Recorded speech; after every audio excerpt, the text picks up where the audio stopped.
দেশ জুড়ে এখন একটাই আওয়াজ, তিলোত্তমার বিচার চাই। We want justice.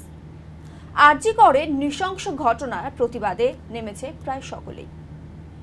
কেউ বা গানের মধ্যে দিয়ে, কেউ বা নিজেদের লেখনীর মধ্যে দিয়ে, কেউ বা পথনাটকের মধ্যে দিয়ে, আবার কেউ বা মিছিল থেকে জোর গলায় বলেছেন বিচার চাই।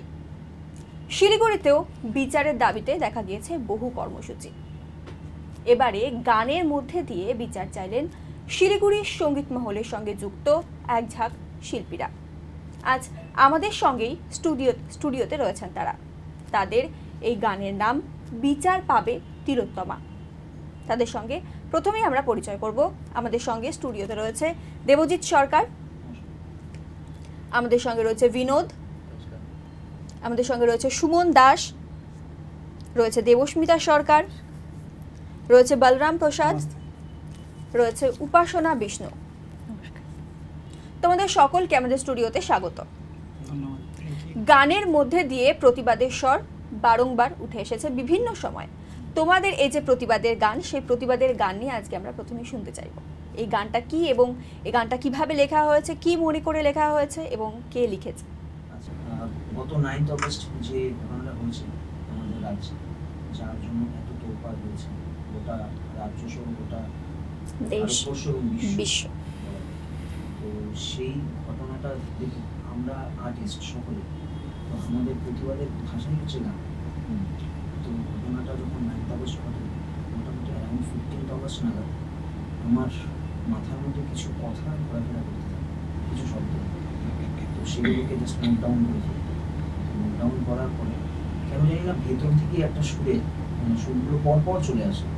এরকম কোনো প্ল্যানিং ছিল না, কাজটা একদম উইদাউট প্ল্যানিং হয়েছে।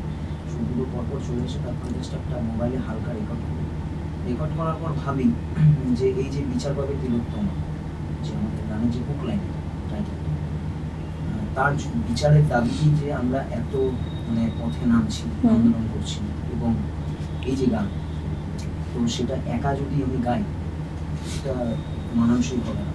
তো সেই জন্য আমি চেয়েছিলাম যে শিলিগুড়ির যারা ভালো শিল্পী রয়েছে, যারা এটার সাথে যুক্ত হতে চায়, তাদেরকে নিয়ে যদি একত্রে করা যায় কাজটা, তো সেরকমভাবেই আমি সবাইকে অ্যাপ্রোচ করি এবং ওদেরকে অসংখ্য ধন্যবাদ যে ওরা আমার ডাকে সাড়া দেয় এবং আমার সাথে যুক্ত হয়। তো এভাবেই শুরু হয় বিচার পাবে তিলোত্তমার কাজ। কতদিন লেগেছে গানটা লিখতে তোমার? এটা তো একটা নিজের মনের ভাবনার বিষয়, তবুও জিজ্ঞেস করবো। এক রাতেই লেগেছে। তারপর তোমরা কিভাবে প্ল্যানিং করলে এবং নেক্সট তোমাদের যে কাজটা একসঙ্গে তোমরা করেছো, তো কিভাবে কাজগুলো করলে একসঙ্গে, কিভাবে সবার সঙ্গে কন্ট্যাক্ট করলে? প্ল্যানিং বলতে যখন গানটা লিখলাম, আমি শুরু করলাম রাতে, তখন রাত মোটামুটি 2:30 বাজে। তখন সুরগুলো জাস্ট মাথায় এলো, জাস্ট রেকর্ড করলাম। তো পরের দিন সকালেই আমি প্রথমেই ফোনটা করি আমার পাশে যে বসে আছে বিনোদকে ফোন করে বলি আমি যেরকম আমি একটা ইনিশিয়েটিভ নিচ্ছি, তুমি যদি জয়েন করো খুব ভালো লাগে। তো ও একটা কথাতেই রাজি হয়ে যায়। তারপরে এক এক করে সবাই যুক্ত হয়, উপাসনা যুক্ত হয়, রিয়াল যুক্ত হয়, বলরাম যুক্ত হয়।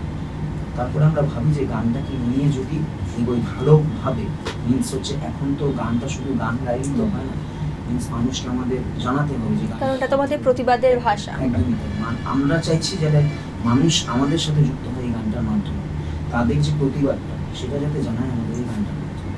তো তারপরে আমি আমার ভাই সুমন, ও অ্যারেঞ্জ করেছে, প্রোগ্রামিংটাও ও করেছে, তো ওকে আমি কন্ট্যাক্ট করি এবং ও খুব সুন্দরভাবে কাজটা করেছে আমাদের। তো এরকমভাবেই জাস্ট শুরু হয়। যে গানটা নিয়ে এত কথা হচ্ছে, আমরা সেই গানটার খানিকটা অংশ অবশ্যই শুনতে চাইবো এবং আমি জানি আমাদের দর্শকরাও অপেক্ষা করে রয়েছে যে সেই গানটার কিছুটা অংশ হলেও তারা শুনতে চায়। একদম নিশ্চয়ই শোনাবো। গানটা আগামীকাল আমরা রিলিজ করছি 1 সেপ্টেম্বর।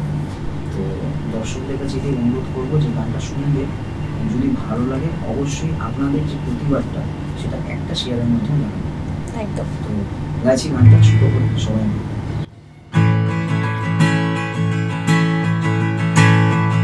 আগুন জ্বালো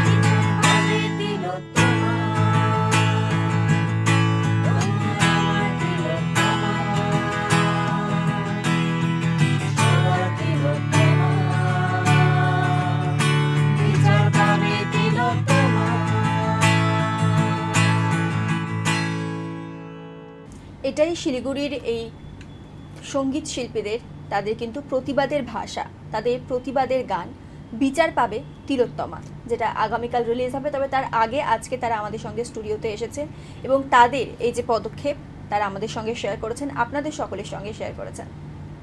আরজি করের যে ইনসিডেন্টটা, সেটা নিয়ে আমার যে বক্তব্য, সেটা আমার মনে হয় যে আমরা তো সাধারণ নাগরিক, তবে এছাড়াও আমরা শিল্পী, সঙ্গীত শিল্পী। তো সঙ্গীতটা কিন্তু সবসময় আমাদের মানুষের কাছে পৌঁছে যাওয়ার একটা মাধ্যম।